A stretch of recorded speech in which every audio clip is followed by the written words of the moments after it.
بسم الله الرحمن الرحیم. به نام خداوند بخشنده مهربان. عرض سلام و ارادت خدمت تمام بینندگان و متعلمین گرامی. امید است که صحتمند باشین. در ادامه بحث‌های بیولوژی صنف 12 در خدمت شما هستیم. ما بحث‌های فصل اول را تمام کردیم. علم ژنتیک در اونجا با مبانی و قوانینش آشنا شدیم.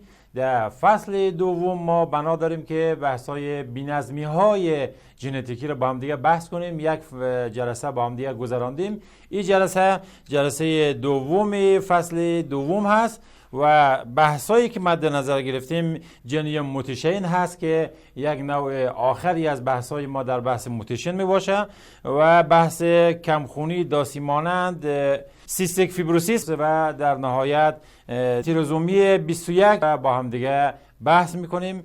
انشالله که مفید واقع بشه و بتوانه برای شما راهگشا باشه. با ما همراه باشین.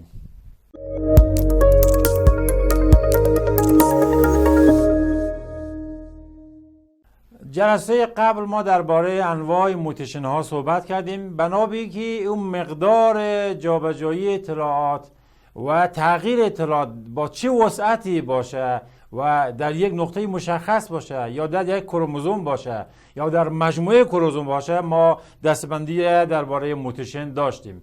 سومین نوع موتیشن یا بی‌نظمی‌های ژنتیکی و دسته بی‌نظمی‌هایی است که ما شاهدیم مجموعه کروموزوم ها دچار تغییر میشه یا یک کروموزوم کم میشه یا زیاد میشه که بنا به این میتواند انواع متعددش در بر بگیره. ما این جلسه بنا داریم که جنیوم موتیشن رو با هم دیگه بحث کنیم و ببینیم که در این نوع موتیشن چه اختلالاتی پیش میاد و چه مشخصاتی داره. این تصویر اگر شما نگاه کنین، این یک نوع جنیوم موتیشن هم به شما نشان میده که شما هم در اینجا در این قسمت ژنوتایپ را میتونید ببینین، همین قسمت فنوتایپ را میتونید ببینین.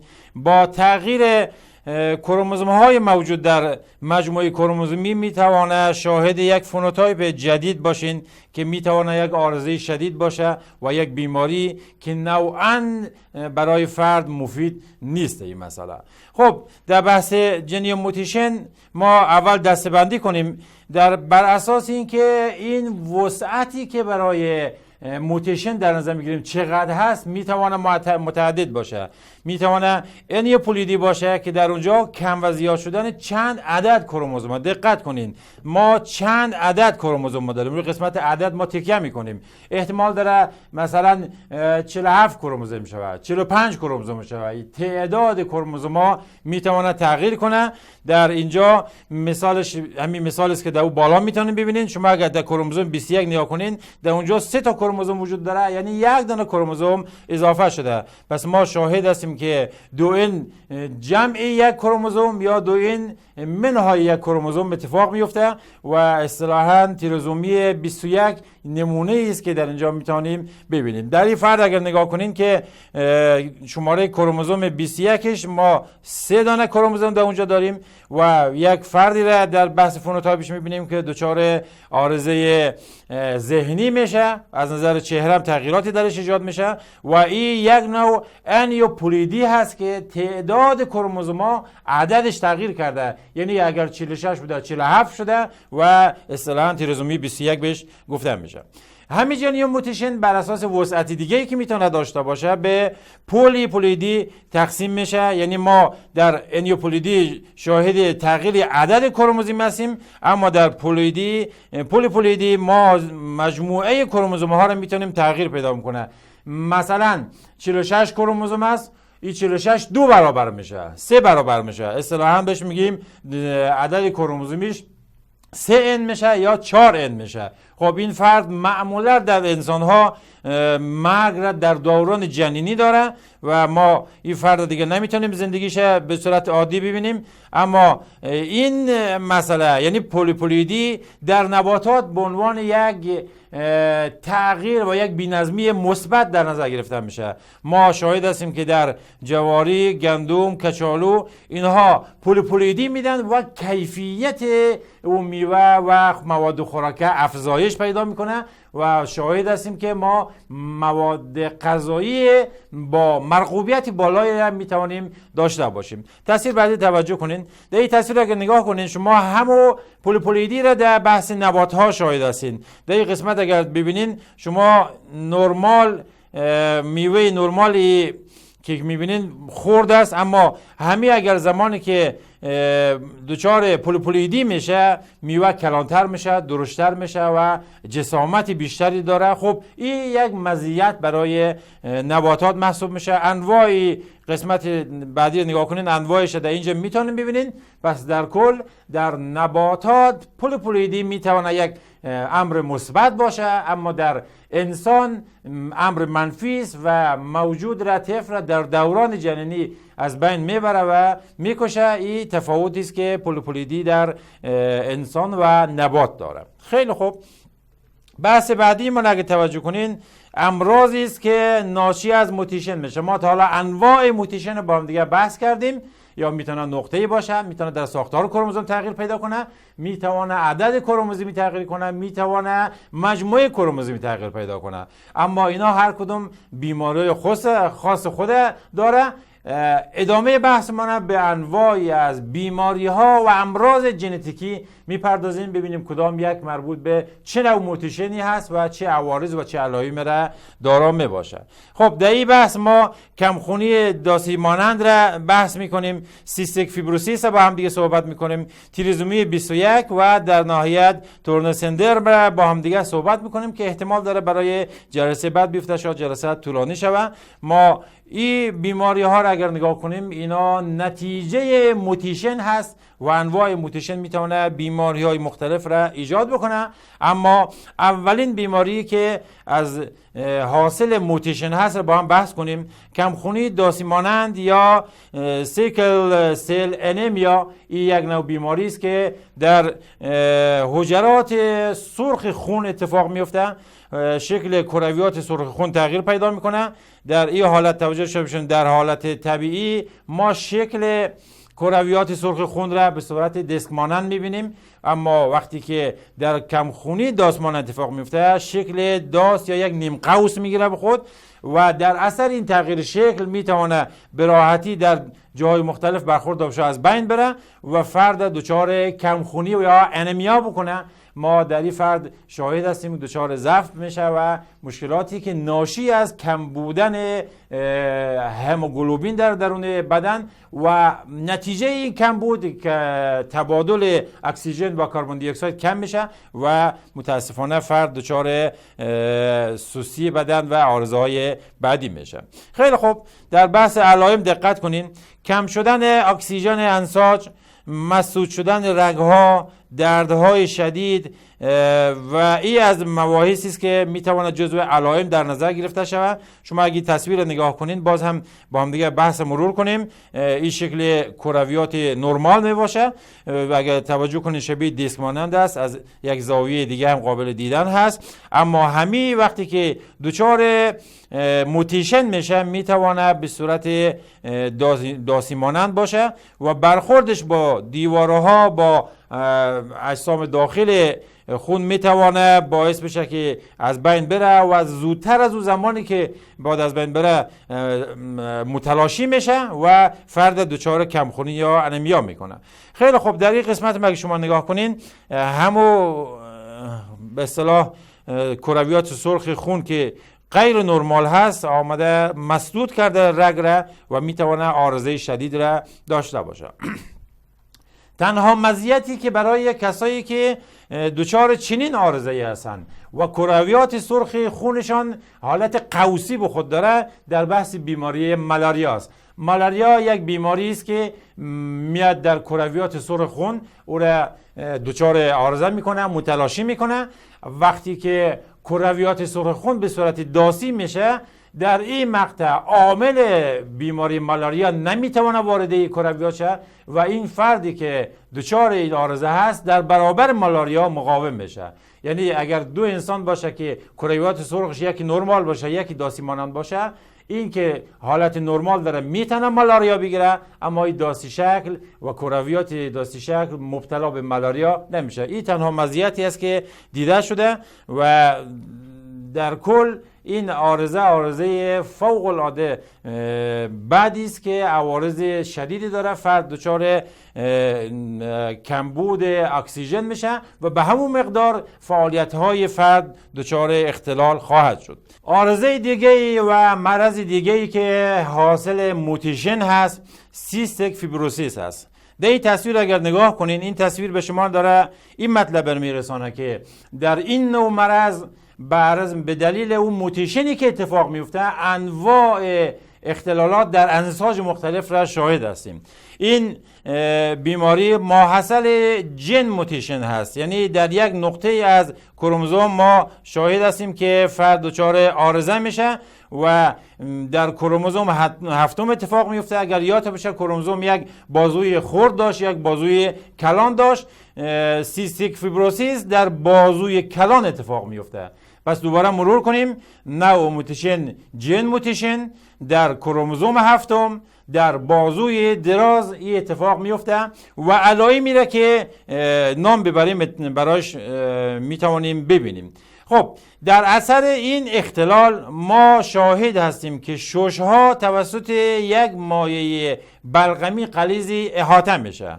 این احاطه شدن در سیستم هضمی هم اتفاق میفته.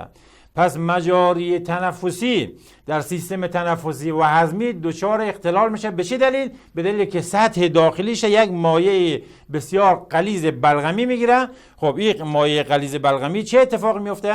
باعث میشه که سطح تماس و سطح تبادل گازها کاهش پیدا کنه، فرد دچار عارضه‌های تنفسی بشه. در بحث دستگاه هاضمه هم همین اتفاق میفته، او فرد دچار اختلال‌های هضمی میشه و انتظار داریم که به دلیل جمع شدن بلغم در ششها این فرد به شدت دچار اختلال‌های تنفسی بشه که اگر تصویر بعدی رو شما توجه کنین شما یه حالت به راحتی میتونین ببینین. این در حالت عادی و نرمال سطح داخل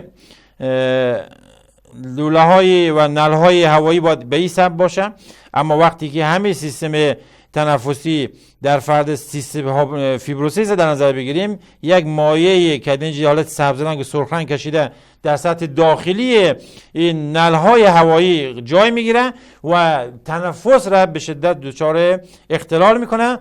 این افراد آماده میشن که برای انواع بیماری ها را بگیرن و مشخصا بیماری های و مرض های تنفسی را به راحتی اینا مبتلا میشن و عوارض شدید میته.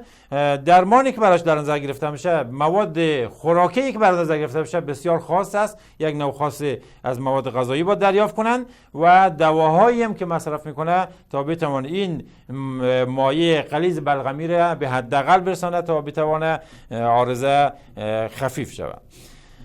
تریزومی 21 یا داون سندرم یا نشانگان داون واژه‌ای است که شما سرچ کنید این بیماری میتونید پیدا کنید. این بیماری است که با افزایش یک کروموزوم در مجموعه کروموزوم 21 اتفاق میفته.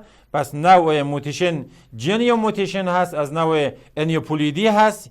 عدد کروموزومی تغییر کرده. انسان عادی 46 کروموزوم داره، اما انسانی که تریزومی 21 داره دارای 47 کروموزوم میباشه. پس این نوع موتیشنش کروموزوم 21 دارای 3 کروموزوم است، پس یک کروموزوم اضافه میشه و فرد دارای 47 کروموزوم میشه. علائمی که براش در نظر میگیریم از نظر شکل خاصی داره. شاید در جامعه افراد دیده باشین از نظر رشد اینا رشد نمیکنن، قد کوتاه هستن، دارای زبان بسیار پهن و که فضای دهان رو پر میکنه، قدها کوتاه، از نظر عضلانی احساس میکنه اینا عضله خوبی دارن. البته سطح هوشی و عقلی اینها پایین است، دارای دچار کند ذهنی هستن و اکثرا دارای مرض قلبی میشن و حساس در برابر بیماری های ساری که متاسفانه اینا را به شدت میتونه درگیر کنه. در این تصویر اگر نگاه کنین همین علائم را به صورت تصویری میتونید ببینین. شکل ظاهری فرد اگر نگاه کنین در اینجا شما ازش میتونین تشخیص بدین که این فرد دچار عقب ماندگی ذهنی هست. دستهایی که انگشت‌های کوتاه و حالت جمع شده، زبان بزرگ و حالت گوش و چشم خاص، این چهره خاصی پیدا میکنن. حالا اگر شما همین بیماری را در گوگل سرچ بزنین در اونجا میبینین افرادی که با ملیت‌های مختلف این بیماری درگیر شدن خیلی شباهت به هم دیگه دارن. این عارضه به دلیل اضافه شدن یک کروموزوم در کروموزوم‌های 21 است و تعداد کروموزوم‌های فرد 47 عدد میباشه. خب در اینجا اگر نگاه کنین اضافه شدن یک کروموزوم عارضه ایجاد کرده. برخلاف خیلی کسا شاید تصور کنه اگر تعداد کروموزوم‌ها افزایش پیدا کنه وضعیت ذهنی هوشی جسمی فرد افزایش پیدا میکنه. این تصور اشتباهی هست. با افزایش کروموزوم‌ها اختلال‌های شدیدی در بدن میتونه ایجاد شود. در تریزومی 21 یک رابطه ای داره با بحث سن و تناسبی و شدت بیماری میتونه با توجه به سن حاملگی مادر تغییر کنه. اگر توجه کنین در سن 21 سالگی بلکه 18 در او سنها در نظر بگیرین ما کمترین میزان ابتلا به تریزومی 21 داریم. این افراد کمترین ابتلا را دارن. به عبارت دیگر هرچی سن ازدواج تا و سن حاملگی تا سن 18 برسه ما میزان طفلایی که بیماری رو دارن و متولد میشن کمتر میتونیم ببینیم. هرچی ازدواج در سنهای بالاتر قرار بگیره و حاملگی در سنهای بالاتر اتفاق بیفته احتمال ابتلای فرزند به این بیماری افزایش پیدا میکنه، به طوری که شما سن مادر اگر کمتر از 20 سال باشه طبق اطلاعات کتابتان که میتونه کم زیاد شوی در هر 2000 طفلی که به دنیا میاد احتمال داره یک نفرش این بیماری را داشته باشه و اگر همین سن مادر 40 و به بالا باشه از هر 10 طفلی که به دنیا میاد یک نفر دچار بیماری میشه. خب پس توجه کنین این بیماری و مرض تریزومی 21 رابطه مستقیم با سن زمان حاملگی مادر داره. هرچی سن بالا بره احتمال ابتلای فرزند به این بیماری و ایجاد این موتیشن افزایش پیدا میکنه. خب بحث ما در اینجا به پایان میرسه. با هم دیگه بحث‌های امروز را مرور میکنیم در قالب سالهای کنکور سالهای گذشته.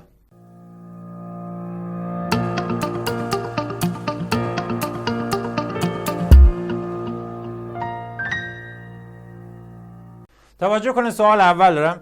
کدام نبات از جمله نباتات پولیپلویدی است؟ و اگر یادتون باشه در نباتات پولیپلویدی یک مزیت خوب حساب میشد. او نبات ما محصولش قوت پیدا میکرد و در گندم، جواری و کچالو یک امر مثبت محسوب میشد. پس هر سه اینها نباتات پولیپلویدی هستند و گزینه 4 که همه درست است را در بر میگیره. پولیپلویدی در انسان عارضه شدید میده و ایجاد مرض میکنه. زیاد شدن یا کم شدن یک یا چند عدد کروموزومی. دقت داشته باشین واژه عدد کروموزومی را که داشته باشین شما مفهوم انیوپلویدی را دارین. اگر مجموعه کروموزومی داشتین قاعداً پولیپلویدی میشد. پس گزینه 1 که انیوپلویدی است گزینه صحیح است. پیدا شدن اطفال مرده قبل از وقت تولد نتیجه کدام موتیشن است؟ خب اگه یادتون باشه پولیپلویدی که مجموعه کروموزوم افزایش پیدا میکرد فرد 3N میشد 4N میشد، اینها در دوران جنینی از بین میرن و گزینه 2 درسته. جنین موتیشن به چند نوع است؟ اگه یادتون باشه انیوپلویدی داشتیم و پولیپلویدی داشتیم. پس 2 نوع گزینه 3 2 نوع درست می باشه. مرض کمخونی داسی مانند به کدام نام یاد می شود؟ سیکل سل انیمیا نه گزینه دوم هست که قاعدتاً جواب درست باید باشه. به این ترتیب به پایان بحث‌های امروز میرسیم. این قسمت هم اگه توجه کرده باشین تعداد سوالایی که طرح شده زیاد هست، دقت زیاد میطلبه. شما را به خداوند منان میسپاریم. خداوند یار و نگهدار شما.